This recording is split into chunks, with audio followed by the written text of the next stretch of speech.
ಪ್ರಿಯ ವಿದ್ಯಾರ್ಥಿಗಳೇ, ಪರೀಕ್ಷಾ ಯಶಸ್ಸು ಮಾಲಿಕೆಯಲ್ಲಿ ಇಂದು ಹಿಂದಿ ಭಾಷಾ ವಿಷಯದಲ್ಲಿ ಹೆಚ್ಚು ಅಂಕ ಗಳಿಸುವುದು ಹೇಗೆ ಕುರಿತು ಚಿಂತನ.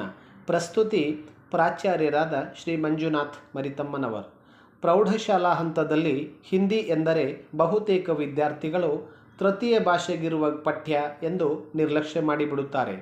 ಬಹುತೇಕ ವಿದ್ಯಾರ್ಥಿನಿಯರು ಇಂಗ್ಲಿಷ್ ಹಾಗೂ ಗಣಿತ ವಿಷಯಗಳಿಗೆ ಹೆಚ್ಚಿನ ಮಹತ್ವ ನೀಡುತ್ತಾ ಕನ್ನಡ ಹಾಗೂ ಹಿಂದಿ ಭಾಷೆಗಳನ್ನು ಲಘುವಾಗಿ ಪರಿಗಣಿಸುತ್ತಾರೆ.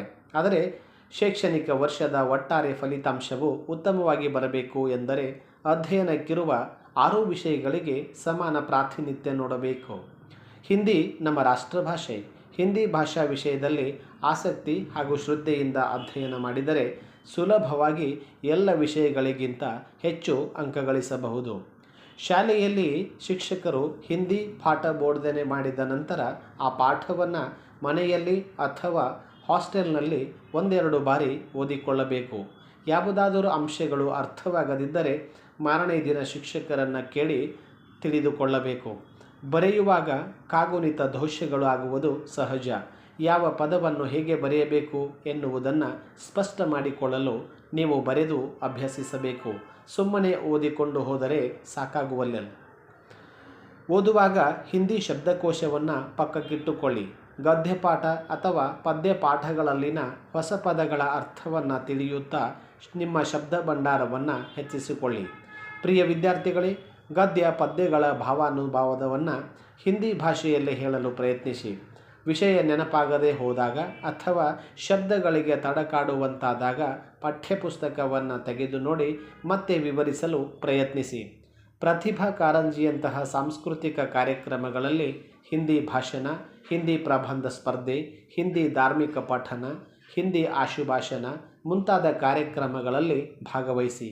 ಇದು ಹಿಂದಿ ಭಾಷಾ ಬೆಳವಣಿಗೆಗೆ ತುಂಬ ಸಹಾಯಕವಾಗುತ್ತದೆ.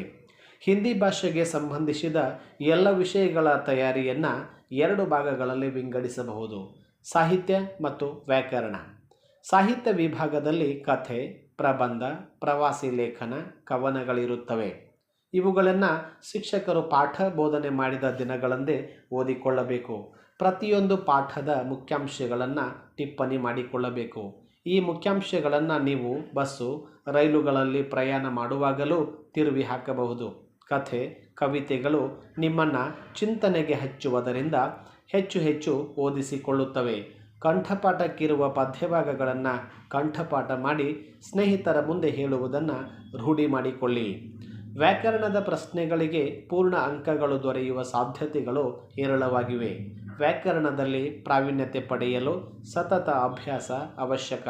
ಸಂಧಿಗಳು, ಸಮಾಸಗಳು, ವಿಭಕ್ತಿ ಪ್ರತ್ಯಯಗಳು, ವಿರಾಮ ಚಿಹ್ನೆಗಳು, ಪ್ರೇರಣಾರ್ಥಕ ಕ್ರಿಯೆಗಳು, ವಿರುದ್ಧ ಪದಗಳು, ಸಮಾನಾರ್ಥಕ ಪದಗಳು, ಲಿಂಗ ಹಾಗೂ ವಚನಗಳನ್ನು ಉದಾಹರಣೆ ಸಹಿತ ಟಿಪ್ಪಣಿ ಮಾಡಿಟ್ಟುಕೊಳ್ಳಬೇಕು.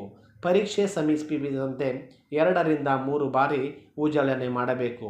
ಹೀಗೆ ಮಾಡುವುದರಿಂದ ವ್ಯಾಕರಣ ವಿಭಾಗದಲ್ಲಿ ಸಂಪೂರ್ಣ ಅಂಕ ಗಳಿಸಬಹುದು. ಪ್ರಬಂಧ ರಚನೆಯ ವಿವಿಧ ಹಂತಗಳನ್ನು, ಪತ್ರ ಬರೆಯುವ ವಿಧಾನವನ್ನು ಮನವರಿಕೆ ಮಾಡಿಕೊಳ್ಳಬೇಕು. ಪ್ರಿಯ ವಿದ್ಯಾರ್ಥಿಗಳೇ, ಹಿಂದಿನ ವರ್ಷಗಳಲ್ಲಿ ನಡೆದ ವಾರ್ಷಿಕ ಪರೀಕ್ಷೆಗಳ 4 ಅಥವಾ 5 ಪ್ರಶ್ನೆ ಪತ್ರಿಕೆಗಳನ್ನು ಬಿಡಿಸಿ ಅವುಗಳನ್ನು ಶಿಕ್ಷಕರಿಂದ ಪರಿಶೀಲನೆ ಮಾಡಿಸಿಕೊಳ್ಳಿ.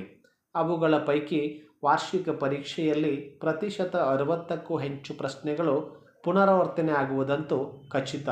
ಅವುಗಳ ಮಾದರಿ ಉತ್ತರಗಳನ್ನು ವಾರ್ಷಿಕ ಪರೀಕ್ಷೆ ಹತ್ತಿರವಿರುವಾಗ ಒಮ್ಮೆ ಉಜಳನೆ ಮಾಡಿ. ಹಿಂದಿ ನಮ್ಮ ರಾಷ್ಟ್ರಭಾಷೆಯಾದ್ದರಿಂದ ಮಾತನಾಡಲು ರೂಢಿ ಮಾಡಿಕೊಳ್ಳುವುದು ಉತ್ತಮ. ಟಿವಿ ನೋಡುವುದಾದರೆ ಹಿಂದಿ ಭಾಷಾ ಚಾನಲ್ನಲ್ಲಿ ವಾರ್ತೆಗಳನ್ನು, ಸಾಂಸ್ಕೃತಿಕ ಕಾರ್ಯಕ್ರಮಗಳನ್ನು ನೋಡಿ.